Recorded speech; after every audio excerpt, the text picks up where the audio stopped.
Welcome to on record.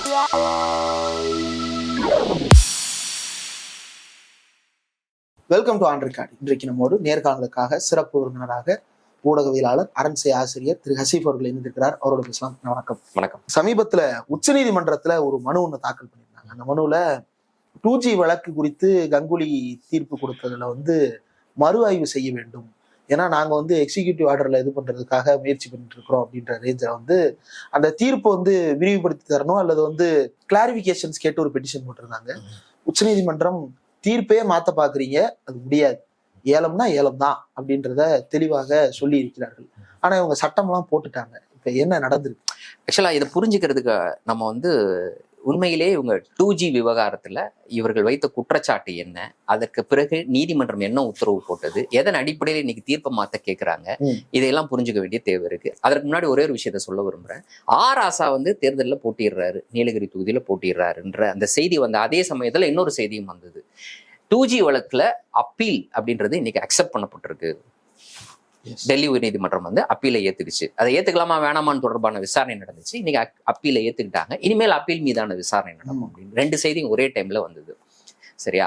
அந்த சமயத்துலதான் ஒரு முக்கியமான விஷயம் இன்னொன்னு என்ன நடக்குது அப்படின்னா, 2012 உச்சநீதிமன்றம் சொல்லுது 2G விவகாரம் பெரிய பூதாகரமாக ஆக்கப்பட்டு எல்லா மீடியாவும் பேசி 1,76,000 கோடி ரூபாய் அப்படின்னு சொல்லிட்டு கடைசி மனுஷன் வரைக்கும் பேச வச்சு, அப்புறம் உச்சநீதிமன்றம் என்ன சொல்லுச்சு, இனிமேல் எதை நீங்க ஏலம் விட்டாலும், அதாவது ஸ்பெக்ட்ரமை நீங்க ஏலம் விட்டாலும் அதை நீங்க ஆக்ஷன் மூலமாகத்தான், ஏலம் மூலமாகத்தான் நடக்கணும். அதை விற்கணும்னு நினைச்சீங்கன்னா ஏலம் மூலமாக தான் நடக்கணும். முதலில் வருபவருக்கு முன்னுரிமை அப்படின்ற அந்த சீனே கிடையாது. ஃபர்ஸ்ட் கம் ஃபர்ஸ்ட் சர்வ் அப்படின்றதே கிடையவே கிடையாது அப்படின்ற ஒரு முடிவை 2012 அறிவிக்குது. அதற்கு பிறகு அதை கான்ஸ்டிடியூஷனல் பெஞ்ச் ரிவ்யூ பண்ணுது. அந்த ரிவ்யூ பண்ணதுக்கு பிறகும் கூட அதுல எந்த மாற்றத்தையும் கான்ஸ்டிடியூஷன் பெஞ்ச் கொடுக்கல. அப்ப அது அப்படியே நீடிக்க வேண்டும் அப்படின்றதான் அதனுடைய அர்த்தம். அப்படியாகத்தான் புரிஞ்சுக்கணும். அப்ப இதை மீற முடியாது ஒரு கவர்மெண்ட் நினைச்சா. ஆனா இன்னைக்கு ஒரு புறம் ஃபர்ஸ்ட் கம் ஃபர்ஸ்ட் சர்வ் அப்படின்ற அடிப்படையில நீங்க ஸ்பெக்ட்ரமை ஒதுக்குனீங்க, அதனால் நாட்டிற்கு மிகப்பெரிய நஷ்டம் ஏற்பட்டுச்சு. அதுல யார் யார் குற்றவாளி? ராசா குற்றவாளி, அப்போதைய பிரதமர் மன்மோகன் சிங் குற்றவாளி, அது இல்லாமல் பல்வேறு டெலிகாம் கம்பெனியை சேர்ந்த அதிகாரிகள் குற்றவாளி, டெலிகாம் டிபார்ட்மெண்ட்டை சேர்ந்த அபிஷியல்ஸ் குற்றவாளி அப்படின்னு சொல்லிட்டு இவர்கள் தான் பிரச்சாரம் செய்தார்கள். யார் பிரச்சாரம் செய்தா? பாஜகவினர் செய்தார்கள், பல என்ஜிஓக்கள் செய்தார்கள். அப்புறம் தெரியும், நம்ம அண்ணா சாரே பிரச்சாரம் செய்தாரு, அவருடைய டிசைபிள்ஸ் எல்லாருமே பிரச்சாரம் செஞ்சாங்க. இப்படியெல்லாம் நடந்துச்சு. அப்போ இதையெல்லாம் குற்றம்னு நீங்க சொன்னீங்க. இப்ப வரைக்கும் உங்களுடைய நிலைப்பாடு அதுவாக இருக்குது அப்படின்றத எதன் மூலமாக புரிந்து கொள்ள முடிகிறதுனா, இன்னைக்கு நீதிமன்றத்துல அப்பீல் போனீங்க, அப்பீல டெல்லி ஹைகோர்ட் அக்செப்ட் பண்ணிடுச்சு. அப்போ நீங்க என்ன சொல்றீங்க? ஃபர்ஸ்ட் கம் ஃபர்ஸ்ட் சர்வ் அப்படின்றது தவறு அப்படின்றதுல நீங்க தெளிவா இருக்கீங்க. ஒரு பக்கம் இதை செஞ்சுக்கிட்டே நீங்க என்ன பண்றீங்க, இப்போ கொண்டு போய் உச்ச நீதிமன்றத்துல ஒரு சில விஷயங்களுக்கு எங்களுக்கு விலக்களிக்க வேண்டும்னு கேக்குறீங்க. அதாவது ஸ்பெக்ட்ரம் அப்படின்னு வந்தாலே அதை ஏலம் அப்படின்ற ஒரு நிலைமை இன்னைக்கு இருக்குதுல்ல. இல்ல, ஒரு சில விஷயங்கள்ல நாங்க ஸ்பெக்ட்ரத்தை ஒரு குறிப்பிட்ட நபருக்கு நாங்களே டைரக்டா கொடுக்கறதுக்கான ஏற்பாடை எங்களுக்கு நீங்க அளிக்கணும் அப்படின்றத அந்த பெட்டிஷனுடைய அர்த்தம். ஆனா இதற்கான ஏற்பாட்டை அவங்க முன்னாடியே செஞ்சுட்டாங்க. இதுக்கான சட்ட திருத்தத்தை அவங்க முன்னாடியே செஞ்சுட்டாங்க. அதான் நம்ம கவனிக்க வேண்டிய விஷயம். ஏற்கனவே சட்ட திருத்தத்தை செஞ்சுட்டு என்ன சட்ட திருத்தம் செய்யறாங்க? 2012 உச்ச நீதிமன்றம் பிறப்பித்த உத்தரவுக்கு எதிராக சட்ட திருத்தம் செய்யறாங்க. அந்த உத்தரவு என்ன சொல்லுது? ஸ்பெக்ட்ரம் அப்படின்னாலே ஏலம் தான் அப்படின்னு சொல்லுது. ஆனால் ஒரு சில விஷயங்களுக்கு நாங்கள் ஏலத்துக்கு விட வேண்டிய தேவை இல்லை, அதை டைரக்டா எங்களுடைய எக்ஸிக்யூட்டிவ் ஆர்டர் மூலமாக எங்களால் கொடுக்க முடியும். அப்படின்னா என்ன அர்த்தம்னா, ஒரு குறிப்பிட்ட சில ஸ்பெக்ட்ரம் இருக்குல்ல, அதை நாங்க என்ன பண்ணுவோம், இந்த குறிப்பிட்ட கம்பெனிக்கு கொடுக்கணும்னு நான் நினைச்சா அந்த கம்பெனிக்கு கொடுத்தா போதும். அப்ப அந்த கம்பெனி எப்படிப்பட்ட கம்பெனியாக இருக்கணும் அப்படின்னா, நாங்க சில விதிமுறைகளை போடுவோம். அந்த விதிமுறைகளை அந்த கம்பெனி ஃபாலோ பண்ணியிருக்கணும், இல்லைன்னா அதற்கு தகுதியான கம்பெனியா இருக்கணும். அவங்களுக்கு இந்த ஸ்பெக்ட்ரத்தை நம்ம கொடுப்போம். என்ன ஸ்பெக்ட்ரம் அப்படின்னா ஸ்பேஸ் ஸ்பெக்ட்ரம். அப்ப அது எதுக்கு பயன்படுதுன்னா, இன்னைக்கு நம்ம தகவல் தொழில்நுட்பம் அப்படின்றது இப்ப மொபைல்லாம் என்ன டவர் மூலமாக நம்ம பேசிட்டு இருக்கோம். இங்க இருந்து நம்ம பேசுற ஒரு டவர் இருக்கும், அப்புறம் அந்த இன்னொரு டவருக்கும் போய், அப்புறம் அந்த லோக்கல்ல இருக்கக்கூடிய இன்னொரு டவருக்கு போய், இப்படித்தான் இந்த கம்யூனிகேஷன் அப்படின்றது நடக்குது. இனிமேல் டைரக்டா சேட்டலைட் போன் எப்படி இயங்குது? அதன் அடிப்படையில இன்னைக்கு தகவல் தொழில்நுட்பத்தை கொடுக்கக்கூடிய, தகவல் தொடர்பை கொடுக்கக்கூடிய அந்த டெக்னாலஜி, அதே போல இன்டர்நெட்டும் கூட, அதாவது சேட்டலைட்டை யூஸ் பண்ணி இன்டர்நெட், சேட்டலைட்டை யூஸ் பண்ணி தொலைபேசி, அதற்காக பயன்படக்கூடிய ஸ்பெக்ட்ரம். அந்த ஸ்பெக்ட்ரமை நாங்க ஏலம் விட மாட்டோம், ஒரு குறிப்பிட்ட நிறுவனத்துக்கு கொடுக்குறோம். நாங்க விரும்பக்கூடிய, இல்லாட்டினா நாங்க போடக்கூடிய கண்டிஷனை ஃபுல்ஃபில் பண்ணக்கூடிய ஒரு கம்பெனிக்கு கொடுக்குறோம் அப்படின்ற அளவுக்கு சட்ட திருத்தத்தை கொண்டு வராங்க. இது எல்லாம் எப்படி நடந்துச்சு அப்படின்னு பார்த்தாலே இது ஒரு மிகப்பெரிய ஊழல் அப்படின்றத நம்மளால புரிந்து கொள்ள முடியும். இது மிகப்பெரிய ஊழல், சாதாரண ஊழல் கிடையாது, மிகப்பெரிய ஊழல், திட்டமிட்ட ஊழல் அப்படின்றத நம்மளால புரிந்து கொள்ள முடியும். எப்படின்னா, ஒரு குறிப்பிட்ட கம்பெனி, அந்த கம்பெனிக்கு 2 கண்டிஷன்ஸ் வைக்கிறாங்க. என்னன்னா, ஃபர்ஸ்ட் இப்படிப்பட்ட சேவையை வழங்குவதற்கு நீ முதல்ல லைசன்ஸ் வாங்கணும். இப்ப நீங்க வந்து சேட்டலைட்டை யூஸ் பண்ணி இன்டர்நெட் கனெக்ஷனோ இல்ல டெலிஃபோன் கனெக்ஷனோ டெலிகாம் கனெக்ஷனோ நீங்க கொடுக்கணும் அப்படின்னா முதல்ல அதற்கான லைசன்ஸ் வாங்கணும். இரண்டாவது, சேட்டலைட்டை பயன்படுத்துவதற்கான ஆத்தரைசேஷனை வாங்கணும். இது 2ஐயும் நீங்க வாங்கிட்டீங்கன்னா அது எந்த நிறுவனம் வாங்குதோ அந்த நிறுவனத்துக்கு இந்த ஸ்பேஸ் ஸ்பெக்ட்ரத்தை நாங்க கொடுக்குறோம். அப்ப ஏலமே கிடையாது. நல்லா புரிஞ்சுக்கோ, ஏலமே கிடையாது அப்படின்ற ஒரு முடிவை கவர்மெண்ட் எடுக்கிறாங்க. அப்போ இந்த 2 கண்டிஷனை யார் பூர்த்தி செய்யறா அப்படின்னு பார்த்தா OneWeb அப்படின்னு சொல்லிட்டு ஒரு கம்பெனி பூர்த்தி செய்யுது. யார் அந்த OneWeb அப்படின்னு பார்க்க போனா, இந்தியாவில் இருக்கக்கூடிய பாரதி ஏர்டெல், இந்த பாரதி டெலிகாம்னு ஒரு கம்பெனி இருக்குல்ல, பாரதி டெலிகாம், அந்த கம்பெனியோட சப்சிடி. அப்ப அந்த கம்பெனியோட தாய் நிறுவனம் வந்து பாரதி. அப்போ அதனுடைய துணை நிறுவனம் தான் OneWeb. இந்த OneWebக்கு இன்னும் பல வெளிநாட்டு நிறுவனங்களுடைய முதலீடு மூலதனம்லாம் இருந்தாலும் கூட பெரும்பான்மையான மூலதனம் அப்படின்றது பாரதி ஏர்டெல் கிட்ட இருக்குது, பாரதி நிறுவனத்துக்கிட்ட இருக்குது. அப்ப பாரதி நிறுவனத்தினுடைய இன்னொரு துணை நிறுவனம் ஏர்டெல், நமக்கு நல்லா தெரியும். அப்போ என்ன பண்றாங்க அப்படின்னா, இந்த OneWebக்கு, அதாவது பாரதிக்கு இந்த ஆத்தரைசேஷன் கிடைக்கணும், அதாவது இந்த ஸ்பெக்ட்ரம் கிடைக்கணும் அப்படின்றதுக்காக என்ன பண்றாங்க, 2021லயே OneWebக்கு அந்த லைசன்ஸை கொடுத்துட்றாங்க. இந்த லைசன்ஸ் கொடுக்கப்பட்ட சமயத்துல பார்த்தனா பாரதி OneWeb கொடுக்கல, பாரதி வந்து எலக்ட்ரல் பாண்ட் மூலமா பிஜேபிக்கு கிட்டத்தட்ட 35 கோடி ரூபாய் வரைக்கும் கொடுக்குது. அதற்கு அடுத்த ஆண்டு இன்னொரு 35 கோடி ரூபாய் கொடுக்குது. ஸோ 35 கோடி, நல்லா புரிஞ்சுக்கோ. எதற்குன்னா ஃபர்ஸ்ட் கரையை அவங்க தாண்டிட்டாங்க, லைசன்ஸ் வாங்கிட்டாங்க.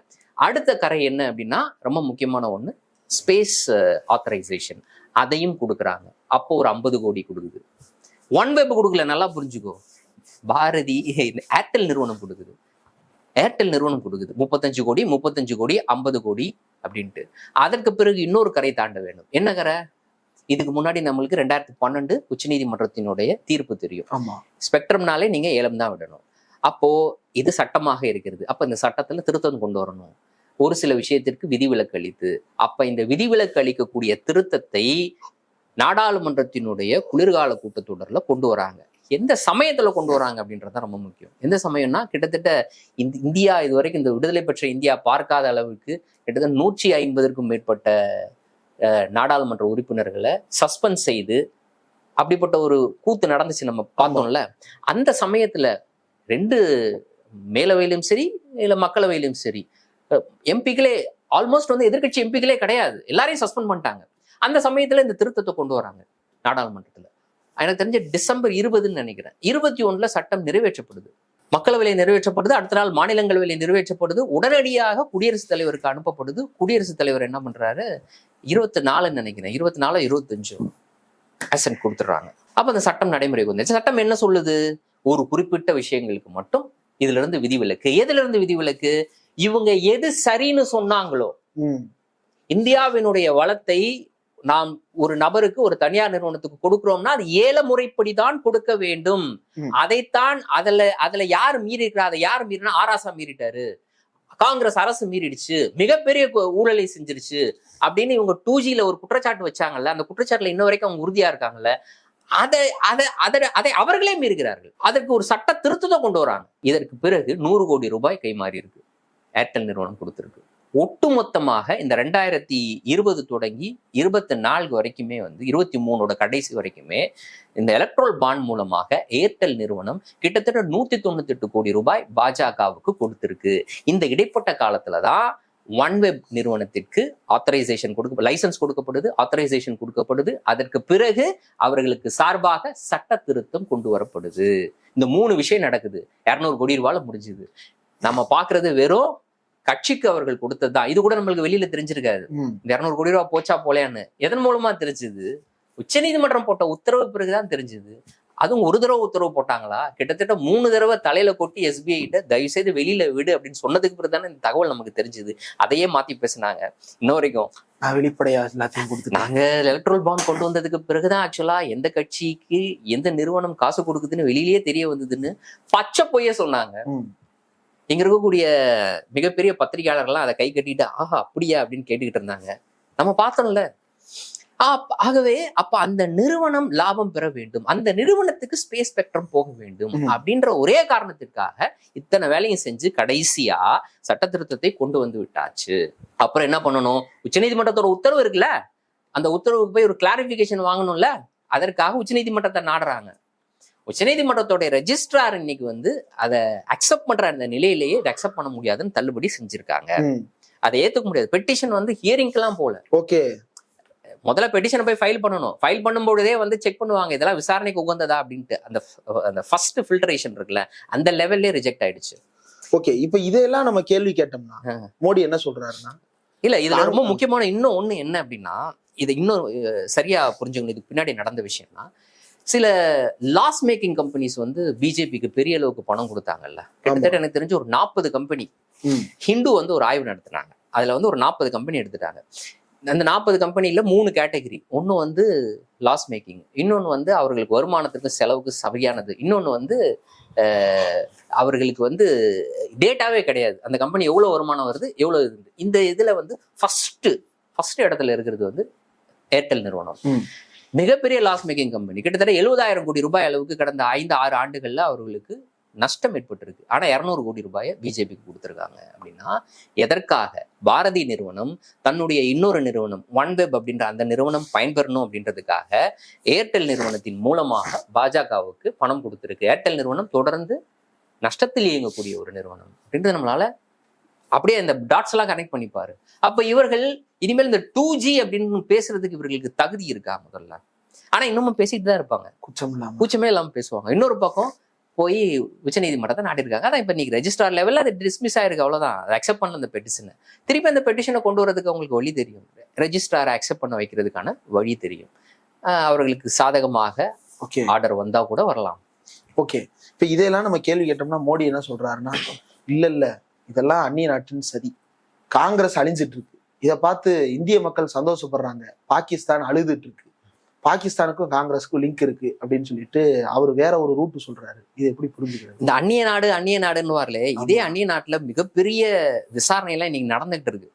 ஒருவேளை பாஜக, ஒருவேளைன்றதை விட அதான் நடக்க போகுது. என்ன பொறுத்த வரைக்கும் என்னுடைய தனிப்பட்ட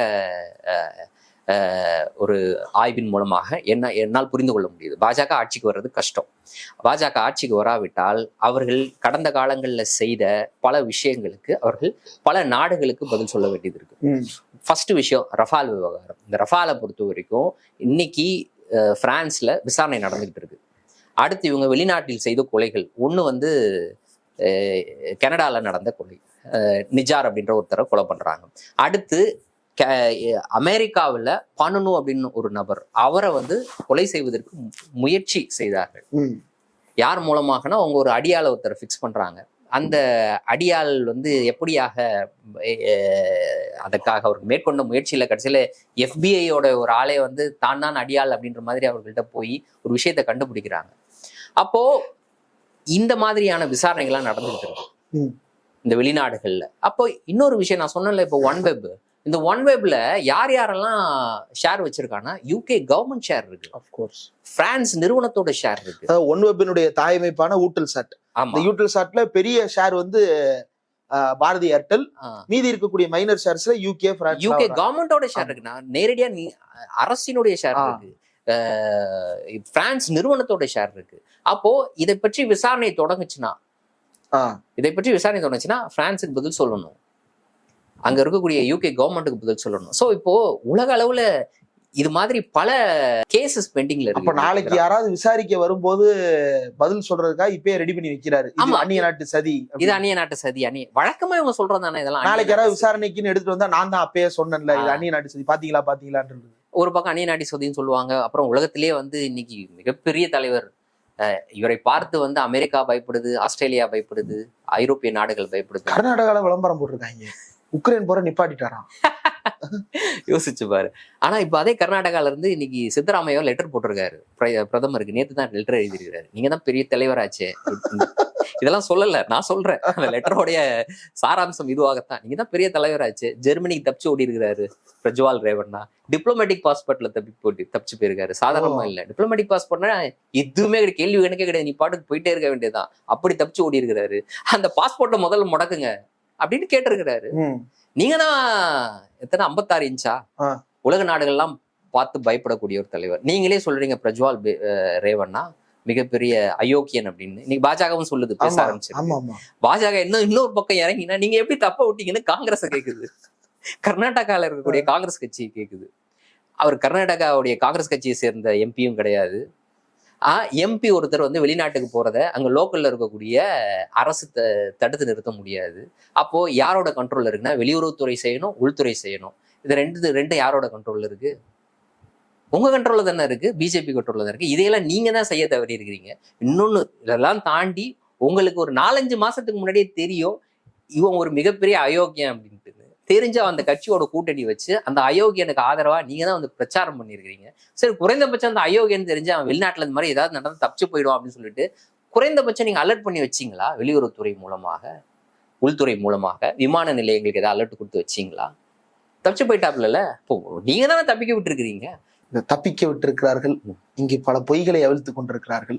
என்ன மாதிரியான முடிவுகளை இதெல்லாம் தருகிறது அப்படின்றத பொறுத்திருந்து பார்க்கலாம். இவ்வளவு நேரம் ஒதுக்கி இந்த நேர்காணல் தந்ததற்கு மிக்க நன்றி. வாய்ப்புக்கு நன்றி.